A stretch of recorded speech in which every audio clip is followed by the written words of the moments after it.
Muito bem, vamos falar agora de quantidades, tá?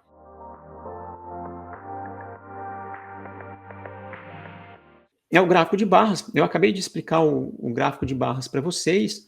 Ele é um gráfico de contagem, é um gráfico de frequência. Aqui eu tenho frequência absoluta ou contagem para uma variável categórica. Aqui eu estou colocando duas categorias juntas, uma categoria da variável forma, outra categoria da variável severidade. Essa aqui é a base de dados de mamografia. E aí a gente tem a frequência absoluta de cada par desse. Eu posso mostrar essa mesma informação usando um gráfico de barras agrupado. E eu estou separando agora a categoria severidade por cor. Então, uma categoria severidade aparecia individualmente aqui, para cada um dos valores da categoria forma.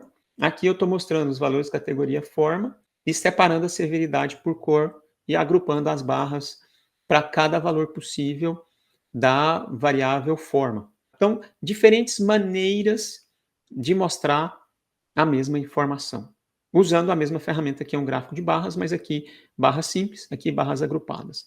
E aqui eu estou mostrando a frequência de ocorrência da variável alvo, que é a classificação entre benigno e maligno. Então, a frequência de ocorrência é um pouquinho maior dos casos benignos. Temos o gráfico de radar, que a gente viu quando a gente falou das diferentes carreiras e das habilidades e conhecimentos necessários para cada carreira. Tá? Então, a gente já estudou esse tipo de gráfico, já sabe como que ele é montado, como que ele é construído, e ele geralmente é usado para variáveis contínuas. Aqui estão aqueles gráficos radar das 6 carreiras que a gente estudou na primeira parte do curso de hoje.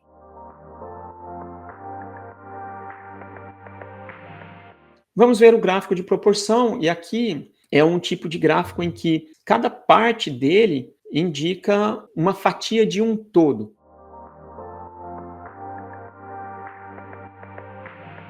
O primeiro gráfico que a gente vai ver é o gráfico de setores, que também é conhecido como gráfico do tipo pizza, ou gráfico de torta. Trabalha com dados categóricos. Por quê? Porque cada fatia, ou cada setor, ou cada porção do meu gráfico corresponde a uma categoria. Aqui nós estamos trabalhando com a variável margem da base de dados de mamografia. Então, microlobulada, obscura, espiculada, mal definida ou circunscrita, que a gente vê o tamanho da fatia depende da proporção daquela variável em relação ao todo. Tá? Então, 39,1% dos objetos são do tipo circunscrito e assim por diante. E eu estou comparando esse gráfico aqui com o gráfico de barras. O gráfico de barras me traz os mesmos 5 valores possíveis dessa variável, que é a variável margem, só que plotado num gráfico de barras. Se eu tiro os valores percentuais daqui de dentro, eu vejo as diferenças entre as fatias, mas eu tenho muita dificuldade de identificar os valores. Porque,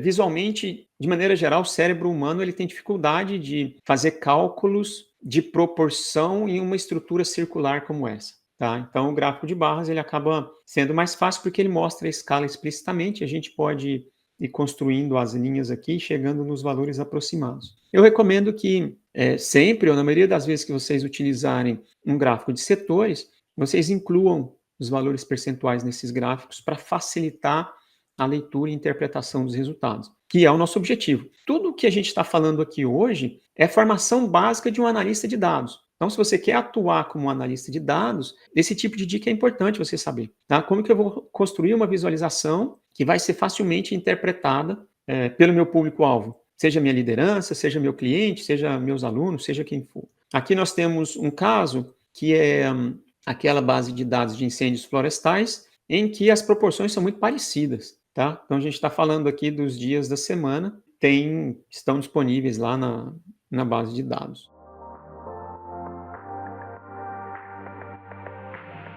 A gente tem o gráfico de rosca, o Donut Chart. Ele é igual ao gráfico de setores, só que ele tem um buraco no meio. A maior parte das ferramentas você vai poder definir o tamanho do seu buraco. Tá? É um parâmetro que você escolhe lá na sua ferramenta computacional, no seu pacote de software. Então, não tem novidades aqui em relação ao gráfico do tipo pizza.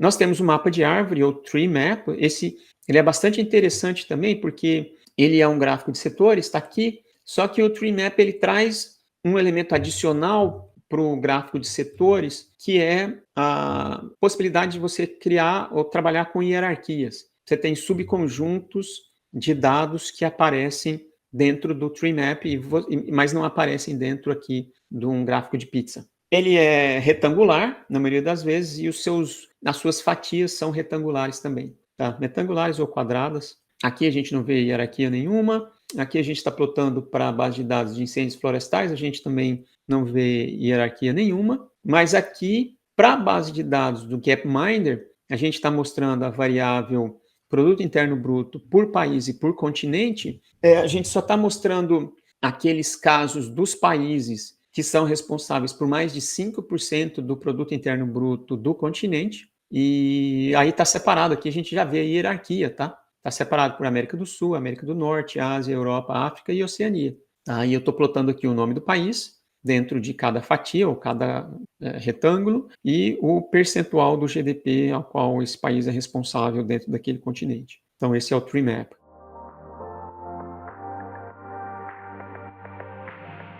E eu trouxe um estudo de caso aqui que trabalha com dados observacionais aí de um sistema de saúde para segurança, né, de análise de produtos médicos. Então, aqui a gente quer trabalhar, como eu falei, né, a segurança de produtos médicos usando dados observacionais como registros eletrônicos, né, o prontuário eletrônico dos pacientes e as reivindicações administrativas, né, ou seja, os claims, né, que a gente chama. Isso é muito comum aqui nos Estados Unidos, né? Bom, relevância, novas ferramentas para identificar e avaliar os efeitos de produtos médicos no mundo real, melhorando a capacidade de detectar e analisar eventos adversos. Vamos ver, e trabalhou aqui com o inibidor da enzima conversora da angiotensina, ou ECA, né, conhecida aí no sistema de saúde, e ocorrência de angiodema. Essa imagem eu fiz de tudo para ela ficar melhor, mas infelizmente a resolução dela estava muito baixa. Então aqui a gente tem um mapa de árvore da prevalência desses ingredientes ativos em cada tipo de medicamento, tá? Então, por exemplo, aqui a gente tem os inibidores da ECA, tá? Agentes beta-bloqueadores, a gente está vendo que eles estão tratando aqui de hipertensão, tá? Esses inibidores da ECA são para tratar hipertensão, beta-bloqueadores também. Aqui a gente tem os antagonistas, angiotensina, enfim, tá? Então, aqui a gente está vendo a categoria, né, o tipo de medicamento, e aqui a gente está vendo o princípio ativo.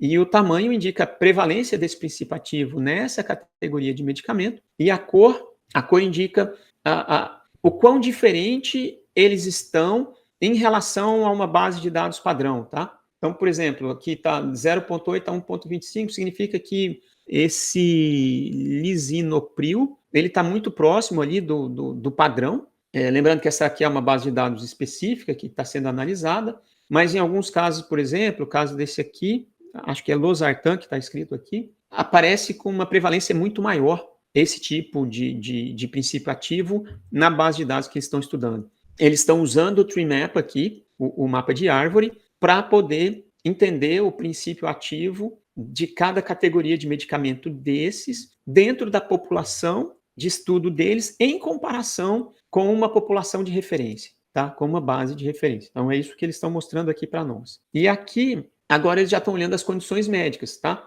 Aqui são desordens respiratórias, torácicas, aqui são problemas músculo-esqueléticos e conectivos, aqui são desordens vasculares, desordens nutricionais de metabolismo, e eles estão fazendo um estudo sobre a prevalência dessa condição médica dentro dessas categorias em comparação com uma base de referência. Por exemplo, rinite alérgica apareceu muito, está aqui, né? Apareceu muito mais na base de dados deles do que na base de dados de referência. Aí vale um estudo, né? Poxa, o que está acontecendo, né? Por que tem tanta rinite aqui nesse grupo de estudo em comparação com o grupo base, o grupo referência deles? Esse foi o estudo que eles fizeram aí com o Tree Map e uma forma da gente usar o Tree Map dentro desse contexto nosso aqui do hospital.